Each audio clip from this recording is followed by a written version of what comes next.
Small Business Success Series. My name's Elena. I am a marketing manager at Big Red Jelly. If you RSVP to this event, you received 18 billion emails from me, so I bet you love me so much. You can put like a face to the hello at Big Red Jelly now. But we're so excited to have you guys here. Tonight is going to be awesome. We're obviously here to help you as small business owners, as marketers, to gain some new skills and knowledge, and really just help you take this summer to the next level. So it's going to be great. We've got some great speakers lined up, and let's go ahead and get started here. So first of all, we want to thank our sponsors. We have Insperity that brought pizza, so all of your bellies are full because of Insperity. That's awesome. And then Kiln, of course, who hosts us every single time. We're so grateful. This is a great venue. Like, it's so cute, like the trees, and it's just fun. Yes, I was just going to do that. Jason from Insperity is here, and I would love to give him just a minute to talk about Insperity and what they offer, and just, yeah. Give it up for Jason. So I'll keep this really brief. I joined Insperity. This is going to sound cheesy as going to be, but their mission statement is helping small and medium-sized businesses succeed so that communities can thrive. I've worked and lived in Utah most of my life. I want to support the companies here. If you're a small business and you want to offer benefits to your employees, 401k, medical benefits, payroll, HR, all that kind of stuff, give me a call. We can chat, talk about how that works and how we can do that for you at less than the cost of a full-time employee, or it lets you help you focus on your business. I think when you're starting out, a lot of people are worried that HR can be a cost center, medical costs can be super expensive. We can help simplify that for you and make it really, easy. Remove the barriers for entry in that regard. But if you need help with HR, let me know. But happy to help support Big Red Jelly in this small business series. Thank you so much, Jason. Awesome. Okay. So, as many of you know, as you saw out there, we have prizes tonight. So everyone in attendance can enter to win one of two big prizes. We've got a pickleball paddle set, we've got a paddle board, and then we've got a bunch of Big Red Jelly merch as well. So lots of people walking away with prizes tonight. To enter, go ahead and scan this QR code. Also on the back of your papers, on like the bottom corner, there's a QR code on that as well. Go ahead and just scan that. You can fill out the form, and then once the form is filled out, it'll automatically be entered. We'll spin a wheel at the end. It'll be really fun. So you'll want to make sure your name's on there. You'll feel like you're missing out. So give you a minute to scan if you need it. And it's also in the papers. Yep. A couple people still scanning. Sweet. Okay. Another thing, at Big Red Jelly, we love to help businesses grow with our proven brand build grow process. If you have a small business and you're trying to figure out your strategy for the summer or for the upcoming year, something that we would love to do is help you kind of dissect what you already have and see where you can go from there. So we have our free brand build grow audit right now that you can go ahead and scan this code, save the link for later, and go ahead and fill out that form, and we'll get an audit all set for you and give you some good recommendations for free. So anyone needs to scan this, go for it. Wait in silence. I feel like I need more background music. It's like awkward. Okay, cool. Awesome. Okay, so like I said, we have a rock star lineup of speakers today. I am super excited to hear from all of them. First of all, we'll have Zach, and then Josh Weber. Sorry. Anyways, Zach and then Josh. Zach is our COO, and then Josh is our CEO. So they will speak to us, and then we'll have Jacob Baadsgaard from Disruptive Advertising, and then Jason Caywood from Caywood Consulting. And it's gonna be like we're gonna learn a lot. I've seen the slides, and I was learning a lot just looking over the slides. So I can't wait to hear what they have to fill in. So, all right. Well, we will hand the time over to Zach, and everybody give it up for Zach. Awesome. Thank you, Elena. Thank you, everybody, for showing up. Who's been to one of these before? Okay, yeah, some return customers. Steven, shout out. Small business owners here. Awesome. Anybody manage their own website here? A couple people? Oh, more than a couple people. Great. Especially applicable then. I like to talk usually more about some practical tips and tricks. So if you are managing your own website, whether that's on Wix or Squarespace or WordPress or Shopify, I'm going to be going over some tips and tricks to make your website drive results for your business. If you've been here before, you know that this is my typical opener, not my typical topic. What does results mean? Opportunity. No. Money, right? Results equals money. Now your website might not actually drive revenue directly, but it might be doing something like generating qualified leads, bookings or appointments. Product sales does do revenue directly. Calls and emails, quote requests, etc. So as we're going through this, be thinking about for your business, what is that thing that is results for my website, for my business? I've got 3 rules. The first one is here. Know what your customers want to get from your website. We see this all the time. People want to highlight their blog because they're a really good writer or their portfolio, and that's awesome. But you have to remember that's probably not what your customers want to see. Your blog brings people to your website. People don't come to your website to read your blog, right? We get that a little bit confused. So make that your primary call to action. If you're an e-commerce store, you sell sneakers, you sell phone cases, make sure that people can find your sneakers and find your phone cases. Seems pretty self-explanatory and pretty obvious, but you'd be surprised how often we see that mistake being made. And then have a secondary call to action that supports the primary. I'll give you some examples. If you're primary, maybe you are, I don't know, a plumber, right? You could get a free quote or sign up for updates. So that's your primary and secondary. Another one, if you're e-commerce, buy now, subscribe for discounts. Another one, maybe you do software sales, schedule a demo, download a freebie, download a PDF, download an example, whatever it might be. Now, why do we have primary and secondary? Because if somebody wants to give you money now, make it as easy as possible for them to give you money. But most people coming to your website aren't ready to give you money now. So when they are, you have to be ready to capitalize those opportunities. But according to HubSpot, they just did a study published 2 or 3 months ago, and not counting social media interactions, it takes on average 12 interactions before somebody's ready to buy from your business. And so you can accelerate those touch points by having them act on a secondary call to action, like signing up for your newsletter, signing up for updates, downloading a freebie, all of the above, right? Rule number 2, communicate the value and benefits. Instead of focusing your time and energy in real estate on your website, talking about specs, talking about materials, talking about features, instead talk about how you can benefit the user or your customers who are coming to your website. I've got some good examples here. Plumbing services. I've made this very generic, right? Plumbing services, grease traps, tubs, sinks, contact us. Okay, that's good. What would be better? No tracks, no cracks. Clean and fair, we're always there. Free quote, right? Contact us is pretty vague, it's pretty ambiguous. I want a free quote. What do you call a plumber?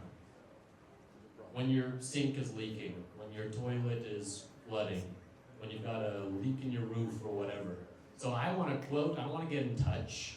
I don't want to contact you, I want a quote. Anybody use 24-hour plumbing before? Any hour plumbing? There we go. What's usually the first thing they do when they get to your house? Put the booties on, right? Because they know what the clients want. They want the problem solved and they want their house back to normal. So they don't sell pipes, they don't sell fixtures, they don't even sell repairs, they sell peace of mind. They sell a clean home, they sell a dry home, they sell a safe home, they sell a mold-free home. is another one. Retirement advice. I don't really care which index or cool dashboard or software you're using. I might tangentially. But what I really care about is that I get to have a convertible when I'm ready to retire, and I can go and visit Italy, and that my family is going to be taken care of. So instead of focusing on, let's go back, this cool technical tool that we're using, this cool index, let's get a free early retirement assessment because I want to retire early and I want to retire well. And that's what's in it for me as a visitor, right? Last one, I think, The Sandlot. Anybody watched this recently? The old one. Anybody know the shoes that the main character buys in The Sandlot? PF Flyers. Anybody know what PF Flyers does for the kids? Guaranteed to make the kid run faster and jump higher. Guaranteed to run faster, jump higher. I must have watched it recently. You saw my notes. They don't talk about the cool materials. They don't talk about the cool soles or the rubber or the laces. It's running faster, jumping higher, right? We'll watch it. Only one kid in history had ever attempted what Benny was about to. And he got eaten. So we were worried. Real worried. Even as Benny brought out the secret weapon. Shoes guaranteed to make a kid run faster and jump higher. PF Flyers.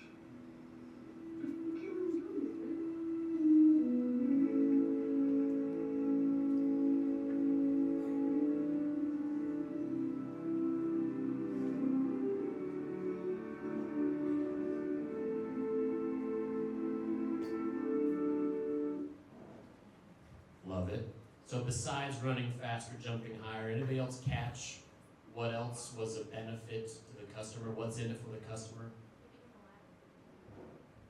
Don't get eaten, right? Yeah, keeping him alive, right? So they're not selling the shoe, they're selling the benefit. And do the same thing on your website. You've got 3.5, if that, seconds before somebody on your website decides if they want to stay or to leave. And study. Every time I say that stat, it's always lower. We're such short attention spans nowadays. It's like 2.8, 2.7, 2.6 seconds. So you have just a split second really to form a first opinion about your brand for your users and your customers, and you have to communicate the value that's in it for them. Run faster, jump higher. So instead of doing call to actions, do call to values. What's in it for them? Instead, if you're a plumber, instead of contact us, get a free quote, right? Instead of buy now, if you're selling Mac cleanup software, clean your Mac, get a clean Mac. Live virus free, etc. Phone cases. My phone is cracked, right? Buy now, live crack free, or whatever example you can think of. These real quick. Now, why? We all know. Because they care about what you can do for them. There was a little snippet there at the beginning of this rule, which was customers buy based on emotion and then justify with logic after, right? So make sure you're appealing to their emotional side first. Rule number 3, my last one. This one's really fun for me. It might not be your favorite, but it is mine. Embrace automation. So connect your website with powerful marketing tools. This is the arithmetic. Anybody do e-commerce here? Sell physical products? Awesome, got a couple. So, let's say you have 10 sales a day. You manually email their order confirmation and thank you email. That's personal touch. Cool. Maybe it takes 2 minutes each time. You manually check the shipping rates. Takes 5 minutes. You manually send your order is on its way email. Another 2 minutes. You manually send an email asking for a review, another 2 minutes. Maybe total, what's that, 11 minutes? It's like, okay, Zach, I have 11 minutes every day to do this. It's downtime, basically. You start doing the math, times 365, days in a year, 40,000 minutes, or 670-ish hours. If you're paying undergrad at BYU, $15 an hour to do that, it's 10 grand a year. Right? Or you could write one really good thank you email template and automate that. That might take you an hour. You can connect your store to USPS for live rates or FedEx or insert your fulfillment provider. Another hour, maybe. Write and automate your orders on its way, email, another hour. Configure CRM to automatically ask for review 1 week later, another hour. That's a half a day. But it's like, okay, yeah, half a day now seems, I don't have half a day. I don't have an hour a day, but if I can find the time to invest now in these marketing automations, and here's the thing, almost all of those on most content management systems, so WordPress, Wix, Shopify, almost all of those are free. And if not, there's MailChimp, which is free up to 1,000 contacts, I think. So there's free options out there. There's no cost associated with those besides the time and energy you put into it. I guess I forgot that slide. But basically, last one, or last part of that, is you can save yourself that much time, that much energy in year 1. Right? And maybe every year you invest another 4 hours into polishing this up, or adding a drip campaign, or adding more templates to it, or personalizing it a little bit more, or upgrading your software. And now instead of 700 hours a year, 10 years down the road, you've saved yourself 7,000 hours, right? So to recap, rule number 1, know what your customers want to get from your website. Rule number 2, then communicate the value and benefits, not features and specs. And finally, number 3, embrace automation. The future is now. That is it from me, everybody. Thank you.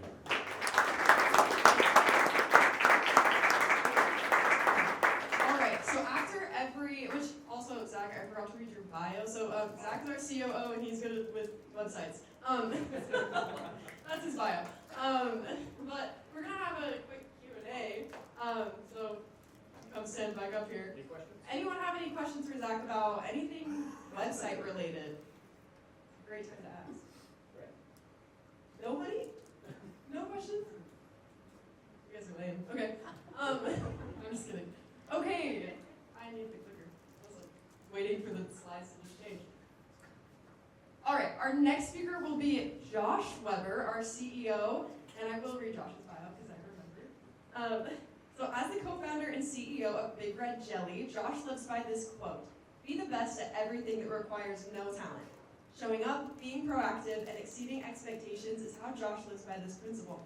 He believes that effort is a universal currency and that should be lived, taught, and valued. His effort in starting and growing his agency, Big Red Jelly, comes from his deep passion in creating and building." Sorry, my text is like point size. Josh is a continual learner, whether it be listening to new podcasts, learning to cook, or traveling to new places. He appreciates new experience. So everybody give it up for Josh.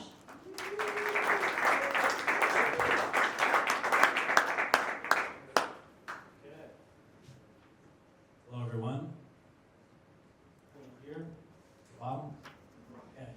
So shift. We just were in left brain mode, or was that right brain? Zach's a very practical guy. He's the peanut butter to my jelly. I'm all theory. Okay. So change your perspectives. We're going to talk about your internal brand. Who again here is a business owner, small business owner, entrepreneur? Human being, this applies to you too, okay? So more than just the logo is what we're going to talk about. And my people know that this is really big for me. So it's the back of my head. We started, Zach and I, another brother, Big Red Jelly 8 years ago. And the first year and a half, I was kind of riding solo because Zach was wrapping up school at BYU. And those were fun times, right? Small business owners, like that's the fun time. But I remember right around the 6-month mark, we hired our first employee. That's like a big milestone. It's like, oh my gosh, it's more than just me. This isn't a hobby anymore. Like, I gotta move out. You know? So, for the purposes of this story, we'll call her Susie. Okay. But that was a big move. Susie was the best. And my people don't know the story. It is true. She was great with clients, she executed well, she knew what the vision was, everything was just picture perfect. And then one day, in this office, this might have been the same day, I don't know, we landed our biggest client. And in that day, it doubled our revenue as a startup, right? Like, what a dream. Doubled our revenue, just like that. The client was big, but it was kind of a difficult client. We all experienced that type of customer, yes, right? So Katie was great. She took it on. She executed well. Susie. It's a generic enough name. And everything was great, right? I gave her a raise. Everyone was happy. And then that one conversation happened that we're all super afraid of as small business owners. I was sitting in my office. Katie came in. She said, Josh, I need to put in my 2 weeks. And it was just a gut punch. I said, hey, this is just impossible. We're growing faster now than we have ever before. I'll pay you more. I'll give you a raise. I told her I'd give her a raise. She said, well, Josh, I actually took a job already somewhere else, and I'm taking a pay cut. So it was like double gut punch. We're really breaking. So, of course, I said, why? Like, why is this happening? I don't understand. We're growing. It's busy, sure, but we're growing. And I'll never forget what she said to me. She said, when I first started here, I felt like there was a purpose and I knew where we were going. And now I don't. And that was that. The next week, I fired the client, and it was one of the best things I ever did, right? And it was at that moment that I learned that your internal brand, it's not your mission statement, vision statement, that kind of thing. It is, but your internal brand is what are you willing to lose money over as a small business owner? And do you share that with your people? And so I've never made that same mistake, hopefully, since then. So, internal brand really matters. I'll just read this. The brands that will thrive in the coming years are the ones that have a purpose beyond profit. Okay, who has seen this before? The entrepreneur life cycle, small business life cycle. We've all been through it. We have the peak of enthusiasm. This was before that terrible client. Then we have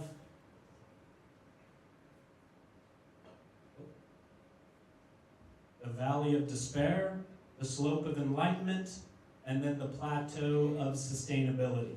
But for all you entrepreneurs, I do want to rebrand this term. Valley of despair, does that remind anyone of anything?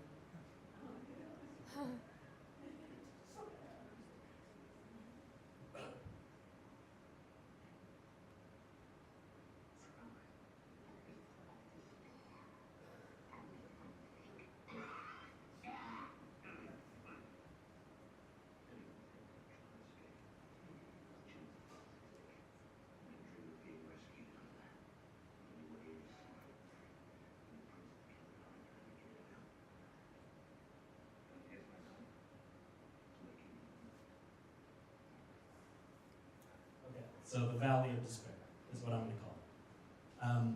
We've all been here, right? Who's been in the valley of despair? Who's currently in the valley of despair? Let's be vulnerable. So this is the pit of despair, okay? But what if you get down to, what if you're in the pit right now and you're asking yourself, well, Josh, what if I don't rebound? OMG, right? Where's my old resume? The pit of despair. Okay? You might be in there. It might be happening to you currently. These are some of my definitions when it comes to an entrepreneur, right? We quit 40, 9 to 5 so we can work 80, right? This is fine. Okay? But what if I told you that there is hope? Okay? Coming back to the internal brand. I was in the pit of despair. When Katie came to me, right? But what if I told you that there are some things that can keep you from going too far down, accelerate that growth, and get you to the next level? So that's what I want to talk about, really practically. 3 things. Brand purpose, brand promise, and vision. And I'm not going to steal Jacob's thunder because I know he's got some good slides, so we won't spend too much time on the vision. But this is the internal brand for us. This is what we tell our clients, right? Oh. Before you even think about trying to escape, you have to get your internal brand right first, right? So brand DNA, brand core, this is who you, it's synonymous with culture. If you don't get these things right, your customers are going to see right through it. In fact, Gen Z, Gen Alpha, more than any other generation, values authenticity and transparency than any other generation. Right? They can sniff it right out. They grew up with advertising. They can tell the difference between ads and not ads, so you've got to get this right, even from a practical perspective. Okay. Okay, design your internal brand, or it will be designed for you and always at your detriment, either by your employees, your partners, or your clients, first of all. Right? No offense to clients. Clients are great. Okay, so let's get started. So always start with what? Why, right? Great book. Always start with why. So we're going to start with the brand purpose. I'll be really brief here. We'll get practical. So brand purpose for me, when I'm meeting with a client, one of the first questions I like to ask is like, why did you start this company? Going back to that definition, why are you working 80 hours a week and getting paid less, most likely, right? And now everyone's your boss. You don't just have one boss, right? And I'll always get like a surface level answer at first. Well, I want to make this much money. I want to retire at this age. Boom, boom, boom. But if you ask kind of, shout out to Jason, level 3 questions, and you kind of get deeper, eventually you get to that grit that is the brand oyster, the true purpose, like what gets you out of bed in the morning, right? So how do you create your brand purpose?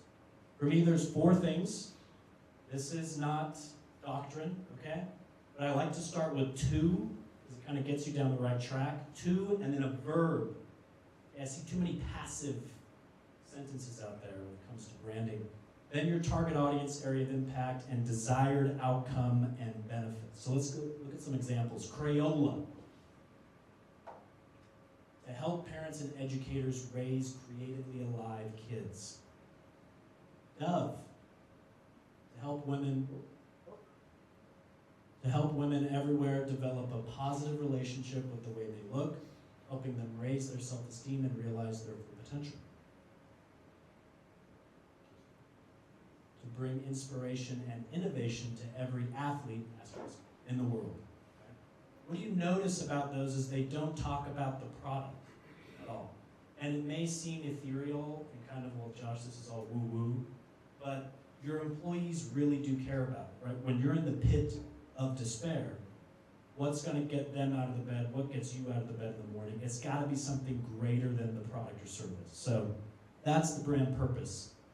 Now let's talk about brand promise. So this is what's going to allow you to accelerate. Okay, brand promise.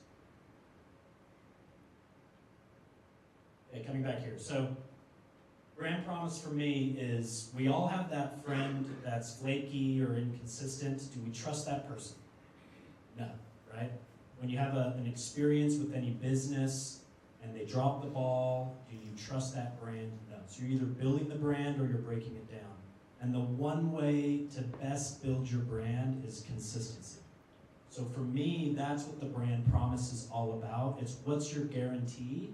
If you're in the service business or your e-commerce, what do you know you can deliver on 100% of the time, 10 out of 10 quality, right? And get specific. So, here are a few brand promises from brands you might know. You get fresh, hot pizza delivered to your door in 30 minutes or less. Who's this? Domino's. Our products are guaranteed to last. LOB. When it absolutely, positively has to be there overnight. Oh, Amazon. Probably. New player, but it's FedEx. Okay. So that's their brand promise, right? Their employees know that that's the brand promise. So they execute on that day in, day out. Okay, lastly, and I'll be brief. Vision. Okay, for me, there are 3 ingredients to a good vision statement. Who here has a vision statement? Wow. That's why we're, hey, shout out Jathan in the back. Jason. okay? It is your North Star. Okay, I just want to wrap up with this last point. So this is what I see time and time and time again with small business owners. If you did raise your hand, you say, I've got a vision statement. Josh, I've got a perfect brand purpose. It's perfect. I usually ask, well, where is it? Is it in your brand guide, collecting dust? It's there in your office, you know, you can stroke your ego a little bit. It needs to be activated. I've got 3 tips on how to activate your internal brand. So number 1, roll it out. Okay, when we do brands at Big Red Jelly, it's a big deal. And often what I'll see is we'll jump to an external rollout. We want to shout, we want to roll it out to our customers and our audience, right? But we don't get the team on board first. So roll it out internally. Do a workshop, unveil the brand, etc. Then you can roll it out externally. Don't be afraid to put your internal brand on your website, right? Let your customers see what you're all about. There's a reason that farmers markets and Etsy and small businesses have bounced back way faster post-COVID than before, because I think collectively we realize how much we miss that small business touch, right? The authenticity. So that should bleed through into your website. Speaking of websites, where's that? I was on a call tangent yesterday with a small business owner, and he has 3 people on his team. We're looking at his brand, looking at his website, and I'm looking at his team page, and he doesn't have any photos there. I said, hey, Bob, you know, why don't you put your photos up here? He says, well, I don't want people to know I'm a small team. What? Right? So like, if I pick up the phone and I call Bob's office, there's a 33% chance Bob's going to pick up the phone. Right? If you call Amazon, what % chance is Jeff Bezos going to pick up the phone? Right? So lean into what makes small businesses truly special. Okay, make it visual and tangible. Big Red Jelly people know this. Right? We've got signage everywhere. Print it out. Put it into your employee handbook. Onboarding materials. Put it in your email signatures, etc., etc. Make it tangible, right? It doesn't just collect dust. It's not just in a PDF in your company folders. Lastly, and most importantly, is refer to it often. And this is where I see just so much missed momentum, right? So for us at Big Red Jelly, with our internal brand, we have a brand purpose, we have a brand promise, we have a vision, and we will regularly review that as a company. So every Monday we have a company call, we do shout outs. We'll shout out, Elena did a great job with X client, awesome, because it exemplified our brand promise and she really executed on that well, calling people back to that. You should be hiring, promoting, and potentially firing according to your internal brand. So the numbers really don't lie. As small business owners, we have a vision. That's why you're a small business owner. That's why you're an entrepreneur. Your people don't have that same vision. It's up to you to give them the vision. Okay, we'll spend the majority of our lives at work. And I think it's a responsibility for small business owners to give our people purpose at work, or we're really doing a disservice. So, ever since that conversation with, that's out the bag, Katie, I'll never make the same mistake, right? The internal brand is the most important thing. I'll protect that brand, I'll protect our people before any temptation of a great client, new revenue, et cetera, right? That's what will give you momentum, and we've never looked back ever since. So, thank you guys. All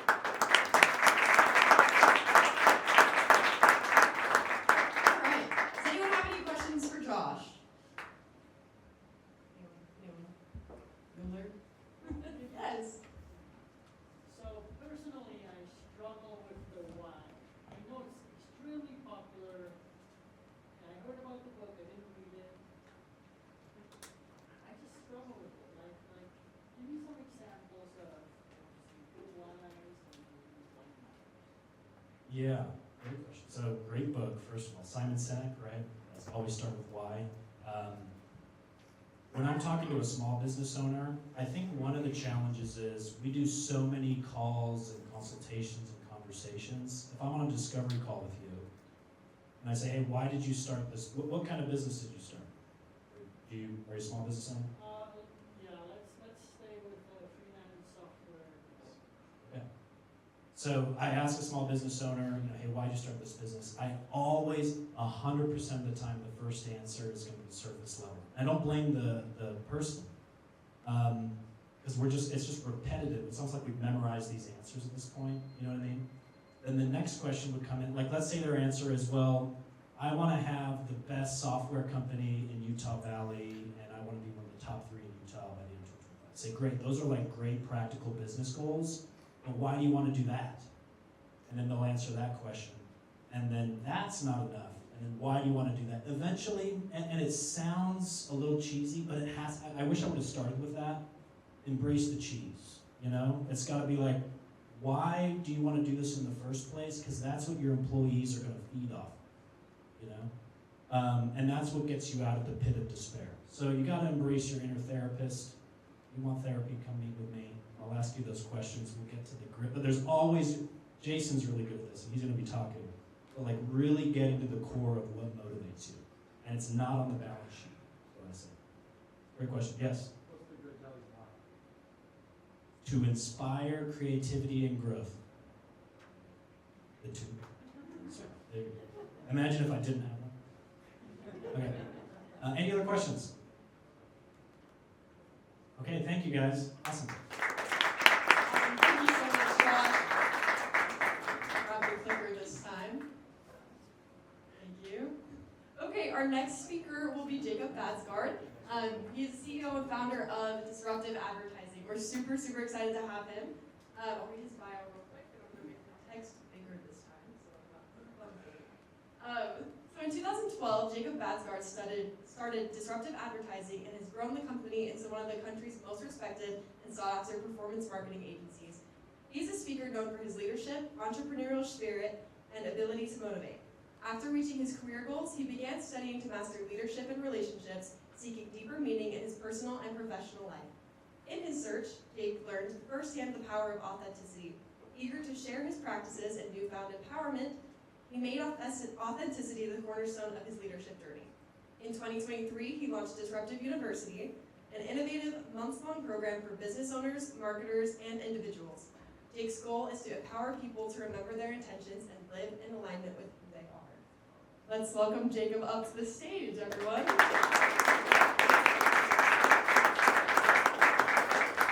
Wow, big step right here.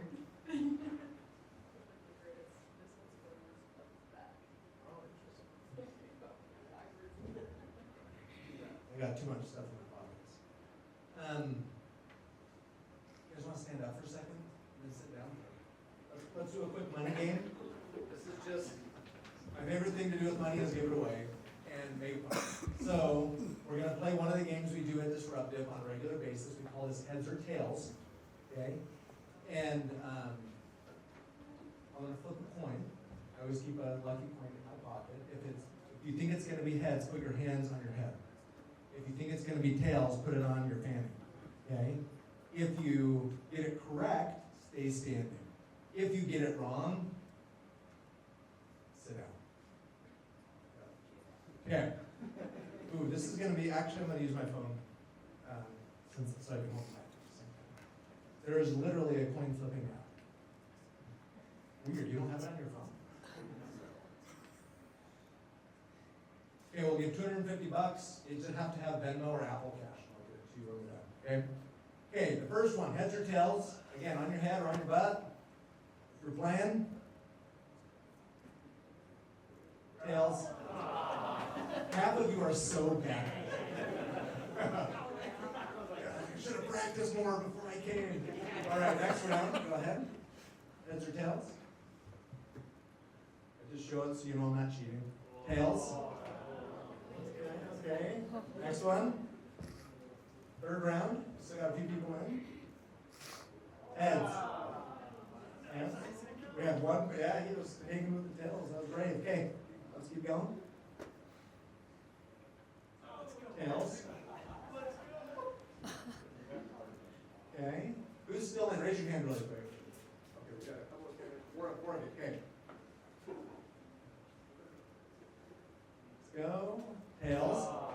Okay, we got down to 2. Gang, I wouldn't do the same thing. Okay, go ahead. You're both doing the same thing. And you all lost. All right, we're gonna go again. We're gonna quick now. Let's be honest, this is more fun than what I'm gonna present anyway. That's okay. Run it back. You get down to the last two, lesson learned from everybody, right? Yeah, let's go. We gotta go quick. Round one. Tails. Round two. Heads. Round three. Tails. Keep going. Okay, keep going. Tails. Okay, is it just you two? Raise your hand. Three. Yes, go again. Heads. Okay. You two. You different. I'm not going again. One of you doesn't win, it's just over. Who did what they wanted?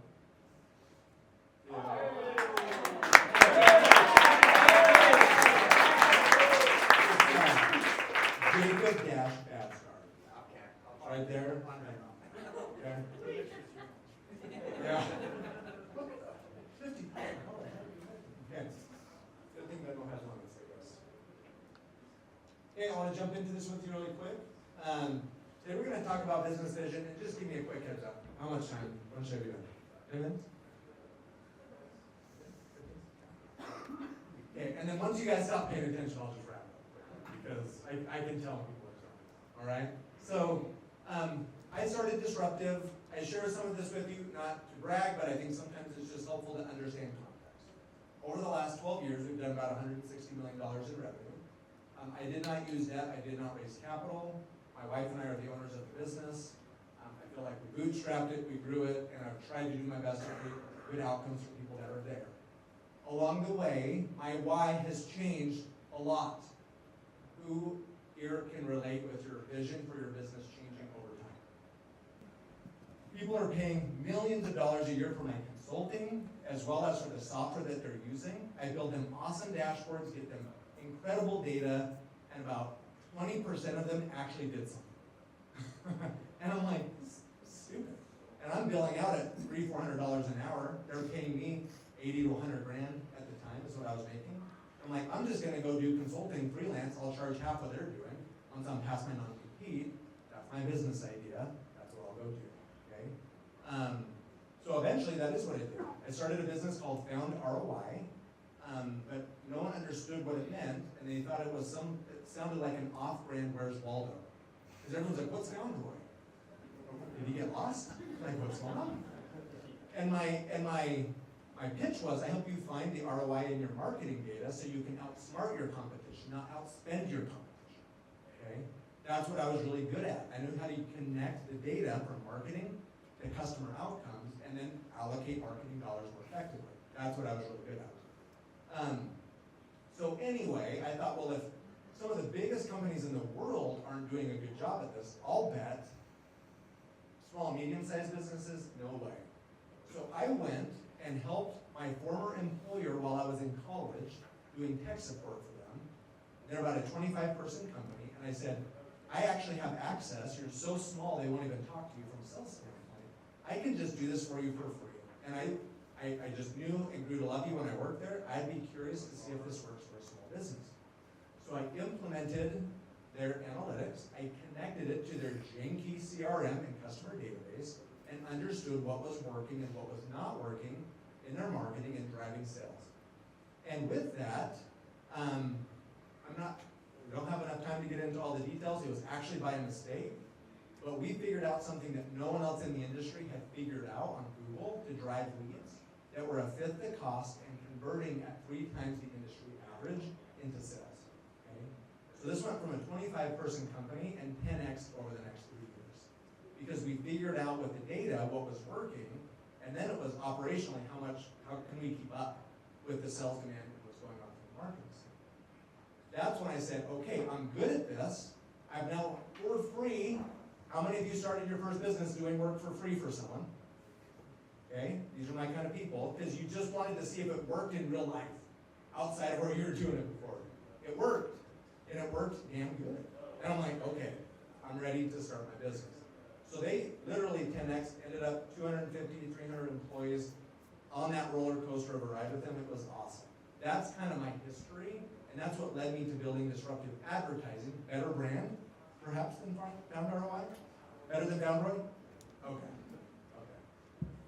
And then I went, we grew it, we made a lot of money. Chad's been on the journey with me for almost 10 years now. That's what here with us today. And we've been growing it ever since. Somewhere along the way, all of a sudden, growing it and making more money and doing marketing for businesses started to feel less exciting to me. Okay? Why? Well, because once we helped them hit one goal, guess how they felt the next month? I'm still not happy until we hit the next goal.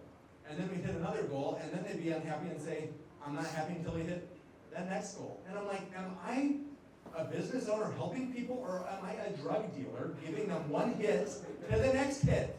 What's going on here? And maybe a little bit of both, okay? So this is where I started to have, frankly, a midlife crisis, because I'm like, I have enough money now. I don't want to run a business that doesn't feel like it's actually helping people. Because why? Most people were running businesses that their only why was what? Making money, okay? Some of you will believe me, some of you will not believe me. Money does not solve the internal conflict that you're dealing with, but you may not know that until you actually make the money. So I say go for it, that's fine. But how many of you have set a financial goal that you said you'd be happy when you hit it, and you hit it, and you're still not as happy as you thought you would be? Whether that's with a salary that you thought you'd achieve, whether that's with a revenue milestone for your business. Well, what the hell? You said you'd be happy when you hit that number, okay? All right, I've belabored this long enough. I actually have a deck that we're supposed to get through, but I don't know. Okay, that's why, for me, what matters more now with businesses is, do you have a why beyond making money that makes sense to you? Because if you do, that's who I want my marketers and my agency working for. I don't feel good about pairing these marketers that I've worked hard to retain, develop, bring into the business, and then have them work on brands that I'm like, I don't even know if I like that brand. Why are we doing marketing? And so that's why my why started this shift. I want to work with brands that we actually believe in. I want to bring brands that we believe in to my marketing team, because they love their jobs when they're working with people that they like working with. So let me tell you the formula that I've put together that helped me get clear on my why, that I think will be helpful for you getting clear on that as well for your own business. And we're going to have some overlap, and that's a good thing, because when two people tell you, it's for sure true, okay? I see this as vision is the true north, strategy is the map, and execution is the voyage. You cannot out-execute your way out of a bad vision or lack of strategy. That's what most businesses are doing right now, and it's not working. Okay? If you're not differentiated, you won't win. So why does this company exist beyond making money? This is not demonizing money. It's still okay to make money. But if you don't have a why beyond that, your employees won't care, because they'll just say, well, I'm just here to make you more money. That doesn't feel exciting, and that's why it feels kind of weird when you have only revenue-based goals. You're like, why does this feel weird when people don't get excited? And yeah, I don't get it. They're not excited about growing them. Because it's not a win for them. It's a win for you, okay? So you need a why. You need to understand the 3 to 5 things that actually make your brand unique and differentiated from the other businesses that are going on, okay? Any one of them, your competitors can be doing. The combination of the 3 to 5 things has to be unique. If they're not unique, what are you competing on? Probably competing on price. If you're competing on price, what typically happens to what you can charge? Starts to go down. When your pricing goes down, what happens to your margin? And then why in the hell are we running a business anymore? Okay? We need a why beyond making money, 3 to 5 things that actually make us unique. We talked about some of these, so I'm not going to go into them too much. A promise or guarantee, which, what is the pain we're willing to experience if we don't deliver on what we do unique? If I don't deliver, I'll give you your money back. If I don't deliver, you can tortilla slap me with water in my mouth and see if I laugh. Okay? Whatever that promise is, you just have to be willing to experience some pain. Otherwise, if you're not willing to experience pain, what happens when you don't deliver to your customers? What would happen? Nothing. You won't change. And if you don't change and it's not giving value, what happens to your business? You die. So your promise should include pain. Absolutely should include pain. Okay.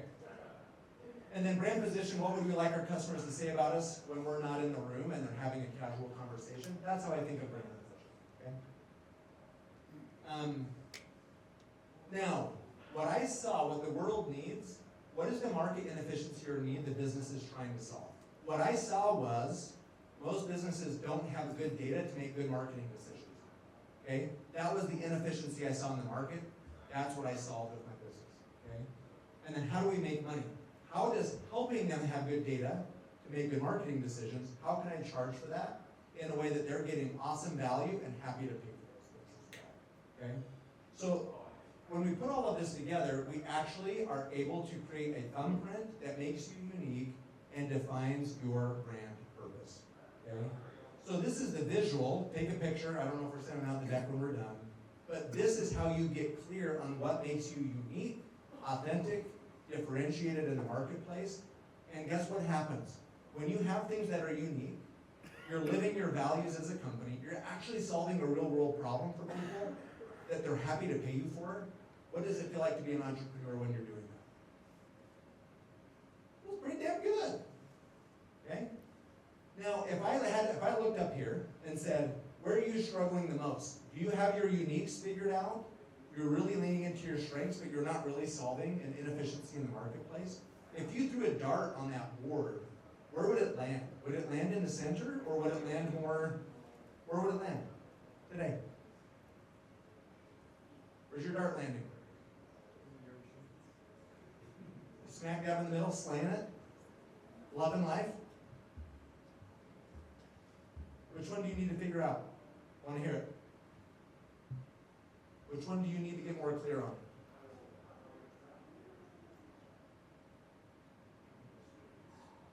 Getting more clear on your uniques and differentiators.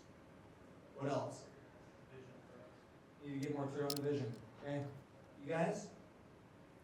What makes life beautiful is it's an adventure when you don't know what's next. And you're ready. The reason why I'm passionate about this is when a marketer believes in what they're marketing, what happens? They win. They just find a way. When an entrepreneur believes in what they're building, guess what happens? They win. They build something that works and sticks because they believe in it. And that's what I'm passionate about. I see a lot of marketers hate their jobs and don't love what they're marketing. And I see a lot of entrepreneurs building businesses they have no why behind, and it starts to suck their soul out, and they don't know why, and they think if I work harder, it will make it better, and it doesn't. Who's been there? Okay. So that's how we help. One way that we can do that is we built a simple assessment and audit. So you can actually just scan the QR code if you want to take a look at those things. That's how we can help. Any questions? Hopefully you send me your memo request? I will. I'll find that. Yeah. All right, let's make sure we go. Yeah. Okay, I'm most active on LinkedIn, so that'd be the best place to follow if you want to see more. And thanks for having me.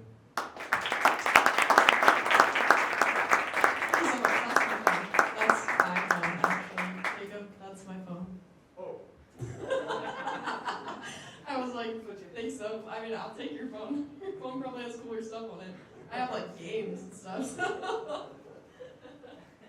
Okay, awesome. The clicker. Too many things to hold, seriously. Awesome. Thank you so much for that. This is your last chance to enter for prizes. So if you have not entered for prizes, guys, I designed these pickleball paddles. You want them. They're awesome. They're the coolest thing I've ever made. So I'll sign them if you want. But anyway, so go ahead and enter the giveaway really quick. If you haven't yet, we'll do the drawing afterwards.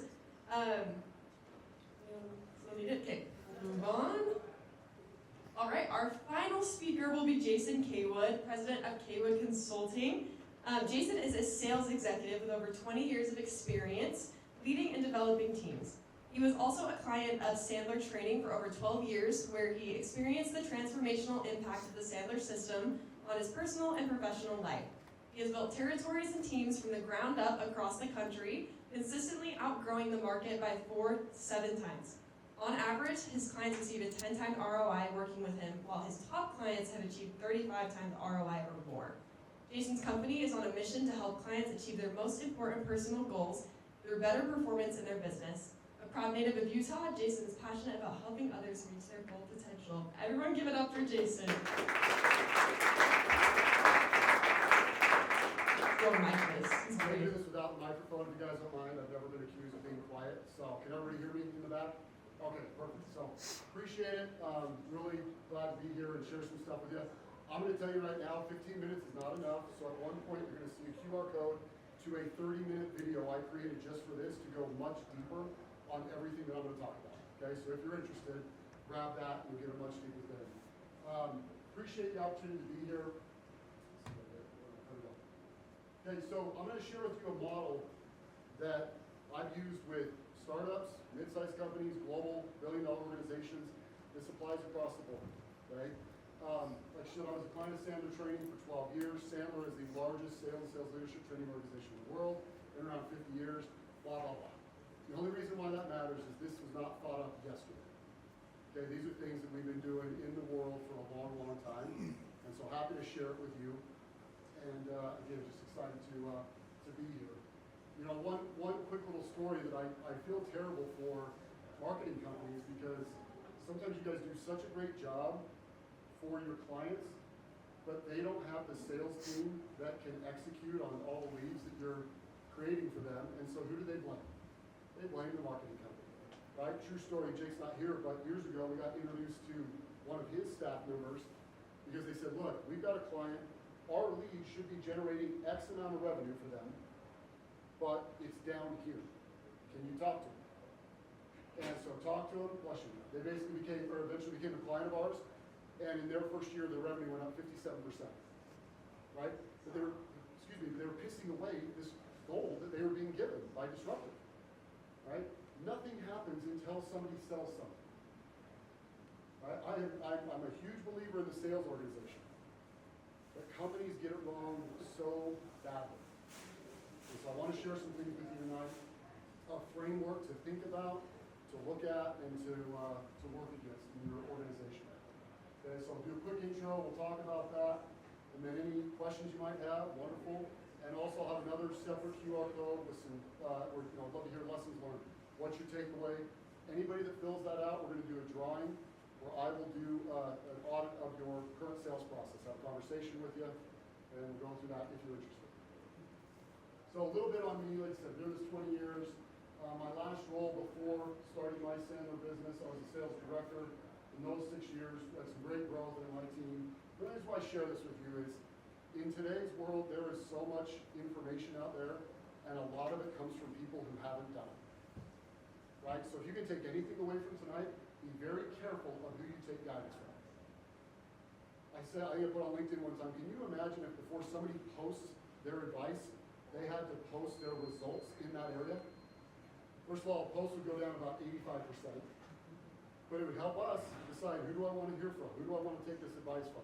So I don't have it all figured out by any stretch, but I've lived in this for a long time, right? And I love it. It is an absolute blessing to be in sales because it's about serving other people, right? It's about helping them achieve their goals. And as she said, our mission, it's not about more revenue, it's not about more commission, which is all fun, but what can those things help people do personally?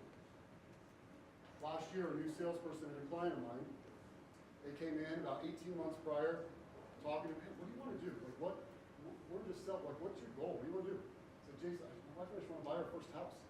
He's right out of college. 18 months later, I'm driving down the road, he calls me, got a minute? Yeah, absolutely, what's going on? I said, remember what I told you about getting our first house? Yeah. I said, we're under contract, right? But this is big, because if you're going to invest time and energy and money, you should be getting something for it. And that goes in anything you guys are doing. And by the way, in sales, you should be auditing your own ROI on your activities.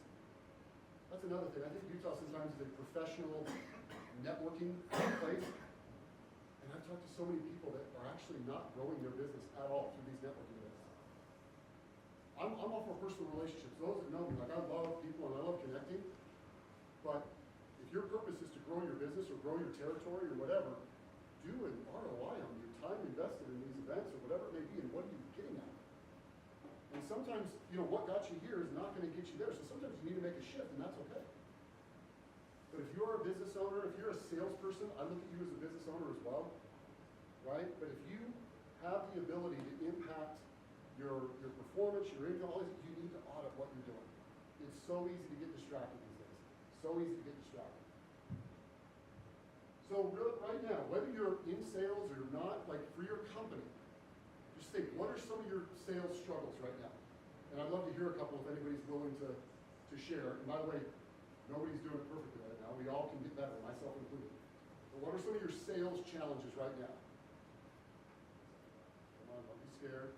Could be you're not getting in front of enough prospects, right? You're chasing too many of the wrong prospects. You're not getting enough deals across the finish line, right? Maybe some of your sales team is doing well, some aren't. What are some of your sales challenges? Thank you. Getting in front of prospects. Okay? Getting in front of enough? Yeah. Getting in front of the right prospects? Okay, thank you. Having the mindset of the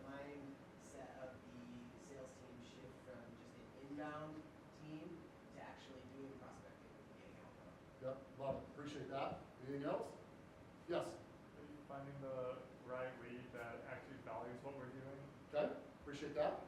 Switching prospects as our business. Ah, there you go.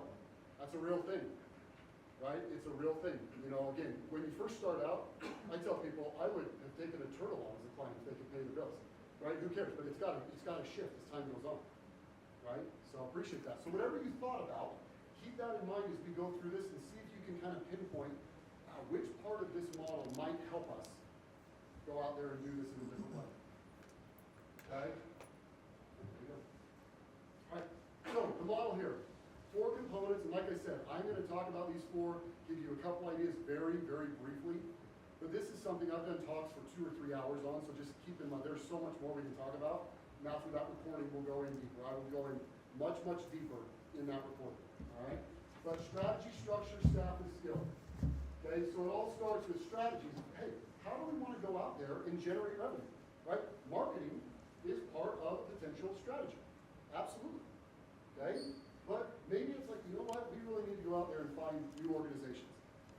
Or I was talking to a client yesterday, they have got a ton of opportunity expanding with existing clients that they're leaving on the table.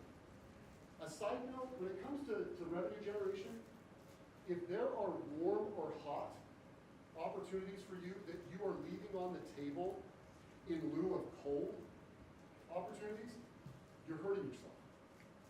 A different client of mine, a few months in, I'm like, man, you guys are killing yourselves with cold calls. I said, how many clients do you have that have been with you a year or longer? This is a 30-year-old company, they're elite what they do. They said about 400. I said, how many of those in the last year did you ask for an introduction from? You want to take a guess? I'll give you 3 guesses, you only need 1. 0. Right? Now, by the way, when I say, do you get referrals, introductions, a lot of people say, yeah, we get them very passively. They wait for them to show up. I'm talking about going out and asking for them. Setting up a brainstorming conversation with somebody that works with you and loves you. Right? It sounds something very simple like this. Hey, we've been working together for a while. Can I ask you a favor? Would you ever be open to the idea, sitting down maybe 15 or 20 minutes and brainstorming people you know that you might be willing to introduce us to? Basic. I've never had anyone say no to that. Right? Then you sit down. All right, well, hey, what business owners do you know? Right? What CEOs or whoever you're looking for. My record to this day, walked out of one of those meetings with 27 introductions. You know how long it would have taken me to get 27 people to talk to, cold calling? That's another little soapbox moment. Get out of the cold calling business as soon as you can. Only because you're so busy with other forms of prospecting. Cold calling absolutely works, no doubt about it, but it is the least effective form of prospecting. Okay? In today's world, we cannot have a 1 or 2 pronged approach anymore. We need to be calls, emails, video messages, text messages, LinkedIn messages, voicemail. You have to be going multiple angles. All right? Anybody here actively using video messaging in their prospecting? Couple of you? Video messages are opened at a 4x rate compared to regular emails. Okay? Gotta use video. And it's not just for prospecting, you use it for a lot of different ways. But looking at this, so deciding what mixture, what strategies do we want to go after to generate revenue? And as you, again, I could put 100 more things up here. And these might change over time. I tell my clients they need to go through this at least every 6 months. Right? The But trying to figure out what's gonna make most sense for us, what is the lowest hanging fruit, what's gonna give us the biggest return on our time, right? From there, jumping to the top. All right, well, if these are the strategies we wanna go after, what skills do our salespeople need to master? Right? Again, a couple of them here. You know what the best salespeople in the world do that I've seen? They ask better questions than anybody else. Period. There might be another takeaway. If you don't have a list of the best questions you ask your prospects documented somewhere, it's a good takeaway. Right? Something that other people can see and add to and use. Right? Getting to all decision makers, depending on who you're looking at, the number of decision influencers is anywhere from 8 to 19 now. Right? Back in the day, before all the virtual stuff, people weren't hopping on a plane to come to a meeting at their headquarters. Now, there could be a meeting at the headquarters of Chicago, but they want to pull in the person from Denmark, they want to pull, right? So there's more decision influencers than ever before. Not ultimate decision makers, but decision influencers. So how do you get to the right people? Okay? Quantifying pain. First of all, uncovering pain. Second of all, quantifying it. You know what most salespeople don't do? They don't get deep enough with what's actually happening. They hear one little thing, oh, we're struggling with this. Boom, well, let me tell you how we can fix that. Let me tell you why we're the best, instead of digging deeper, deeper, deeper. Right? The quantifying, I signed a new client today. Right? They were losing per month about 1.5x of what an annual agreement with me would cost. How did that come up? Because I asked the questions. Now, why is it important? They should see a potential return for working with me. And that's what made the decision so easy. What they were leaving on the table was a big, big multiple of what it would cost to work with me, and then of course they believe I can help them. If they don't believe I can help them, the money doesn't matter. Right? But quantifying their issues just takes it to a whole other level. Anybody here have virtual sales meetings these days? Right? Okay, it's never going away. And guess what? Just having a half-decent microphone and some okay lighting, that's kindergarten level now. Are you able to whiteboard? Are you able to draw out ideas? Do you have a floating deck you can pull from? Going in and out of screen share to grab their attention. Right? Little things like that.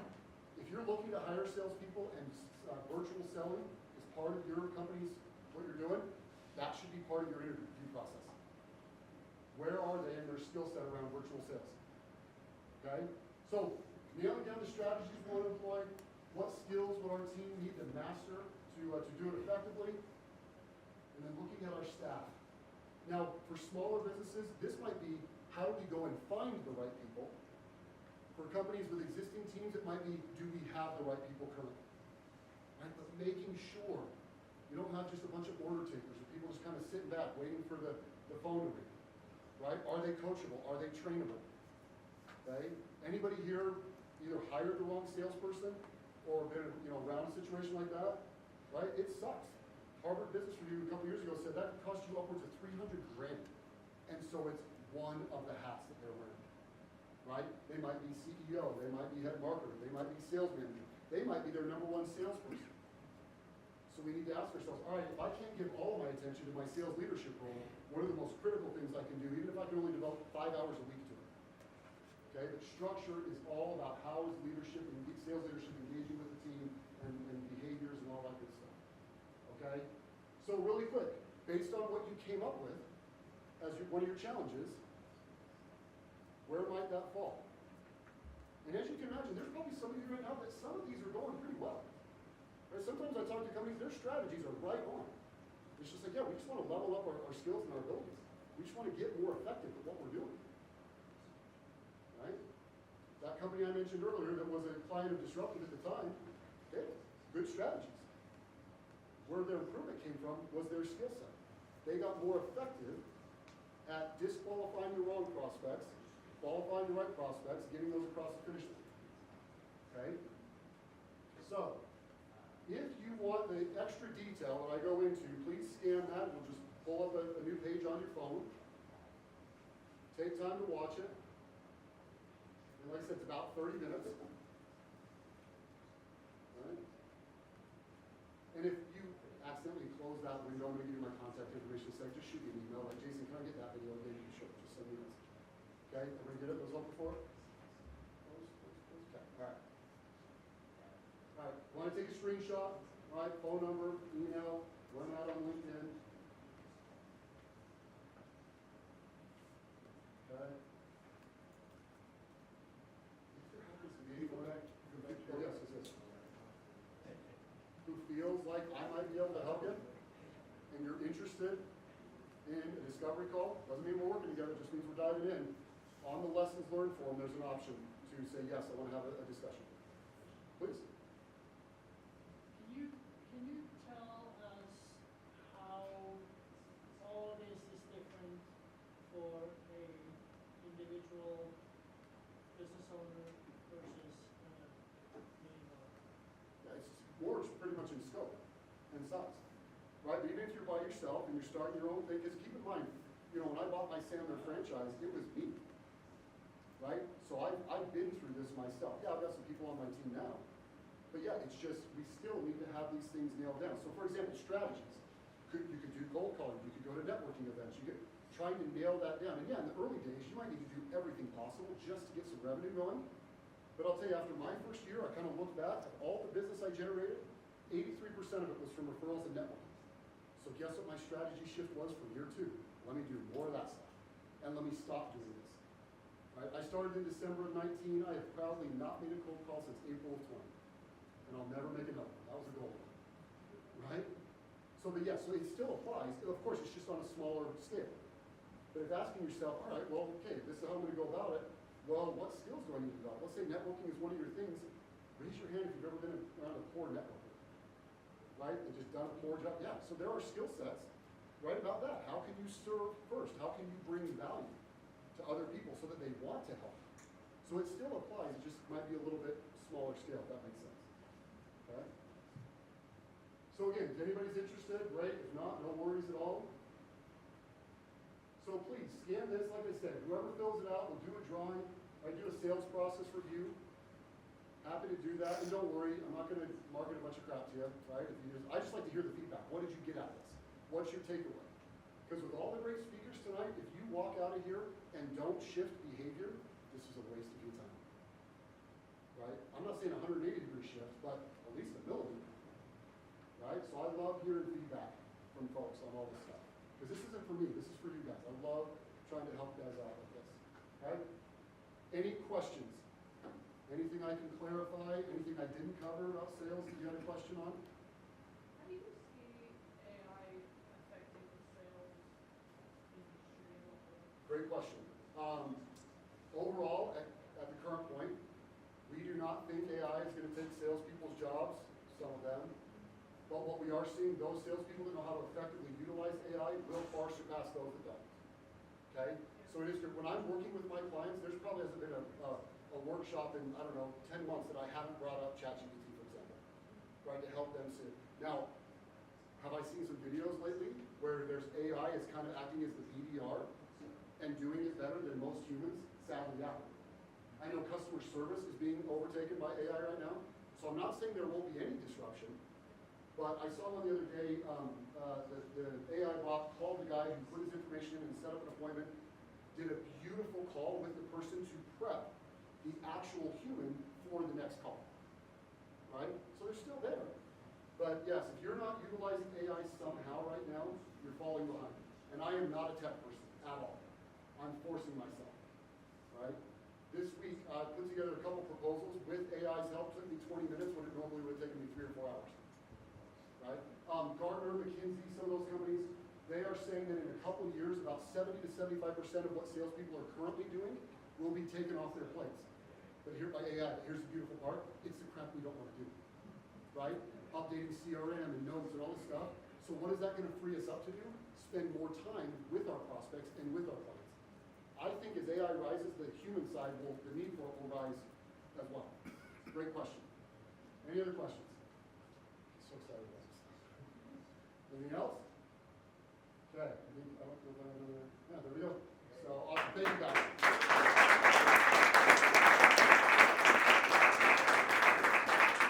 So much, Jason. That was awesome. Sales scares me. That's why I do marketing. So we need our people who are good at it. Well, Obviously, we had some amazing speakers today. Can we get one more round of applause for all of our amazing speakers? Thank you so much, everyone, for coming. So, one last thing that we need to do is it's time to spin for prizes. So, everybody get excited. Hope that your name is on the wheel. I'm trying to find my mouse. Oh my gosh. Who knew it would be so difficult to navigate? Okay. Okay. Hopefully you see your name on here if you filled out the form.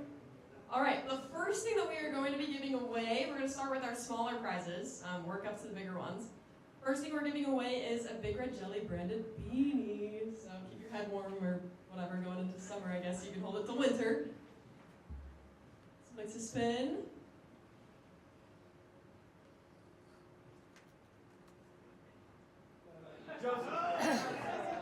All right, Jessica's Big Red Jelly branded beanie. Woo! Quick. So Avery is going to be kind of delegating all the prizes out in the lobby. So if you want a prize, make sure you find Avery afterwards, and we'll make sure you get the prize that you won. So congratulations, kind of fun. Obviously, businesses keep growing. You need to keep learning new things. So we would love to have you for our next event on September 18th.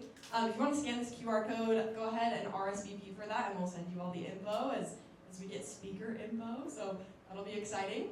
And we'll also send out emails about the next event and have it on LinkedIn and everything. So make sure you're following Big Red Jelly on LinkedIn. Anybody else need this? Moving on. Once again, thank you so much to our sponsors, Insperity and Kiln. They make this event way more than just a 4 or 5 hour event, so we love them. And just one more shout out for our Brand Build Grow audit. Once again, if you are needing help with any marketing, branding needs, website needs, go ahead and scan this. We'll help you out and kind of give you some direction for your strategy, and then you can kind of go from there. But that is all. So thank you so much.